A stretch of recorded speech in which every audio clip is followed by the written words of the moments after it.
Hello everyone, it's that college football guy here with another video. Well, as promised, here's the Saturday prediction video for all the games that we got going on today. And we got a few top 25 and for subscribers. So before we get anything off the bat, let's see.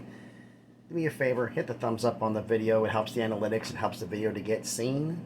Other people comment on the video. I love interacting with everybody. Share the video and subscribe to the channel. We're on the way to 200 subscribers. Let's see how soon we can get there. So we got a lot to get to, so shall we get into it? All right, first off, 12 Eastern games. Number 2, Ohio State, and number 13, Penn State. Penn State has had its struggles, and Ohio State is humming on absolutely all cylinders. They're a 15.5-point favorite on the road. I don't see any reason that Ohio State can't win this game at all. Then we got the game. Notre Dame at number 16, Syracuse. Syracuse is a 2.5-point favorite on the road. Excuse me, at home, 2.5-point favorite at home. Not even 3. You get 3 for being at home. I brought up the fact about UNLV's defense being able to score 20 points on them and Syracuse being the issue. But the problem is Syracuse has had a history of this season of looking ahead at times. And they've been able to battle back and win games. And their game right now is there's some people on social media from Syracuse talking about looking ahead to playing Pitt. Like Notre Dame doesn't count. Normally, I would have said Syracuse is going to win this game after Notre Dame's performance against UNLV allowing that many points. So with Syracuse scoring points and UNLV can score 20 with a backup and a third-string quarterback, Syracuse should win. But it seems like the Sharks, I'm going to go with the Sharks. I'm going to pick Notre Dame to upset Syracuse. TCU, number 7 TCU at West Virginia. West Virginia, I hate to say this to my West Virginia fans, but I hope you lose out so they have no excuse but to fire Neil Brown, because this needs to change, because this is not working at all. Neil's got to go. West Virginia needs a better head coach. They've got some offense out. Get some defense recruits in there and help it out. TCU is a 7.5-point favorite at home. West Virginia is a great environment. That's why the spread's not so bad, but I'm still picking TCU to win this game. The 2:30 Eastern kickoff, we got Rutgers at Minnesota. Rutgers has had moments, but their offense is suspect at best. Minnesota can run the ball down your throat. And they're a 13.5-point favorite at home, and I don't see any reason why they're not going to roll all over this one. 3:30 Eastern games. Let's see, we'll start off with number 17, Illinois at Nebraska. Everybody's saying, people on there like, Illinois is a 7.5-point favorite on the road, and Nebraska looked great. And I'm like, Nebraska played Purdue. Nebraska played Purdue. Purdue is not known for having a great defense. And now you face the number 1 defense in FBS that belongs to Illinois. Illinois is going to beat up Nebraska in this one. They'll cover that 7.5 easy. Now we got the game I found the most interesting. Number 20 Cincinnati at UCF. UCF, who fell victim to East Carolina last week, who just pulled off a win over on BYU on the road. Let's see here. No, UCF is actually a 1.5-point favorite at home against a top 25 team. Biggest problem with Cincinnati has been they have let teams stick around. They have let them stay. That's not going to work, folks. You are not going to win games you let teams hang around. SMU, you only won by 2. UCF, you let UCF hang around, they're going to beat you. And I'm going to go with the Sharks in this point spread. I'm going to pick UCF at home to upset Cincinnati. Now we got the game here. Florida at number 1 Georgia. Good Lord. Billy Napier, welcome to the SEC. Like you didn't have it before when you played everybody else, but this one, you're going to find out about it. You're in Jacksonville in a neutral site game against the number 1 team in the country, and Georgia is favored by 22.5.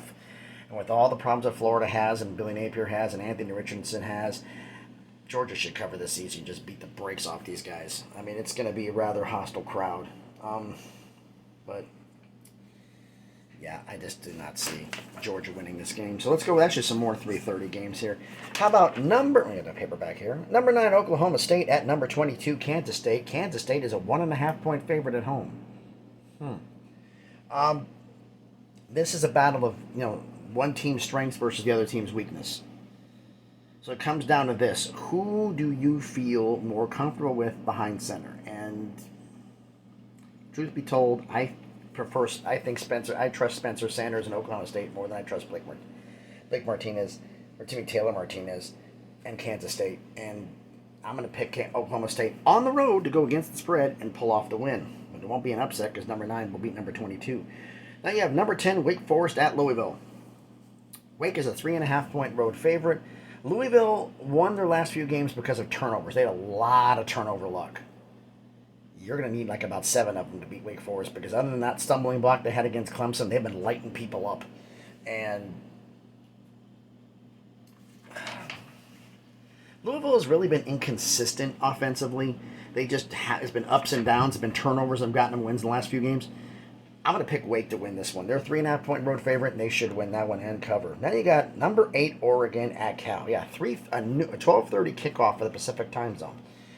But number 8 Oregon at Cal. Cal's Cal. Oregon's a 17.5-point favorite. Bo Nix is playing out of his mind right now, and Oregon should win that one easily. All right, at 4 p.m. Eastern kickoff, we got Missouri at number 25 South Carolina. South Carolina is winning games not because of Spencer Rattler, in spite of Spencer Rattler. Their South Carolina's a 3.5-point favorite. Which Missouri's going to show? Will you blow up? Would you please stand up? I'm sorry, I trust South Carolina more in this game. I think they're going to get it win at home, and they'll pull off the win and see how far they go open the AP poll. Then we got some 7 p.m. Eastern kickoff times here. We got number 19 Kentucky at number 3 Tennessee. This is one of the highest scoring offenses and the fastest offenses versus the slowest offense in the country, and that belongs to Kentucky. So the question is that can Kentucky run the ball down, rush the ball against the rush defense? The problem is Tennessee's got their pass defense stinks. Their rush defense is top 50. They can stop the run. That's the source of your game. So you're going to have to run screen passes or everything else. Tennessee's a 12-point favorite.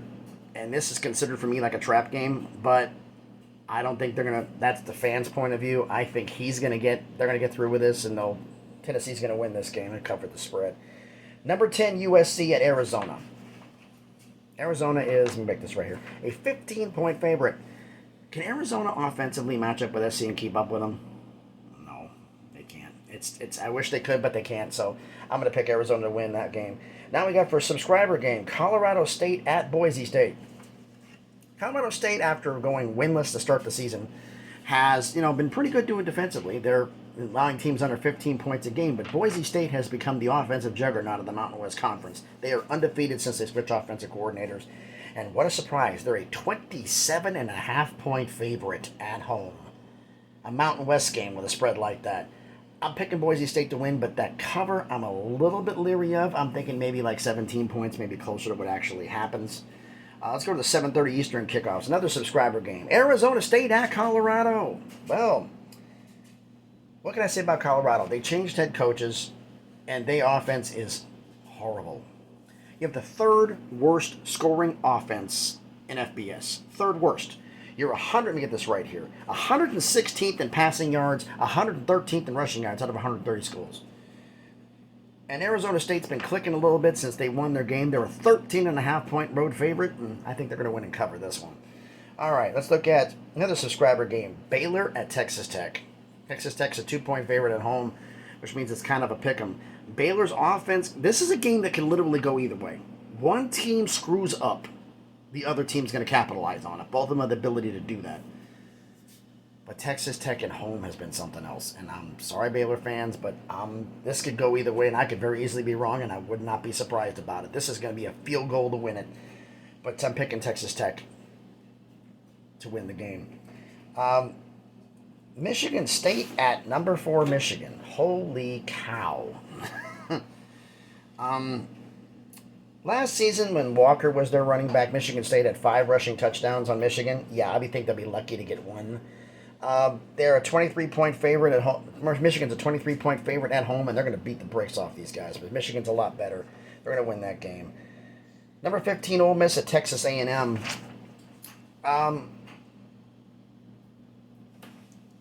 Ole Miss is a... That was the wife saying goodbye. She's got to go to work. She heads out the door. She didn't want to interrupt.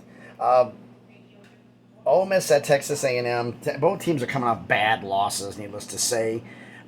And Ole Miss is a 2.5-point road favorite. But ask yourself a simple question. Who do you trust more? Lane Kiffin and the Ole Miss offense, or Jimbo Fisher and Texas A&M?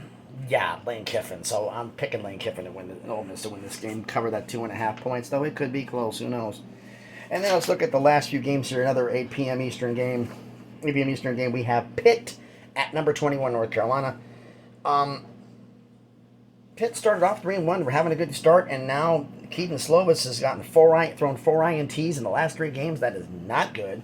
And Drake May, the North Carolina quarterback's been throwing basically 300 yards on anybody. He doesn't matter what the defense, he's dicing them up. North Carolina's a 3.5-point favorite. This could be an upset game. I wouldn't put it past Pitt and Keaton Slovis to pull this one off. But I'm going to pick North Carolina to win this one. All right, 10:30 Eastern. We got 2 games on the board here. We got San Diego State at Fresno State. Fresno State's an 8.5-point pick. They're 8.5-point favorite.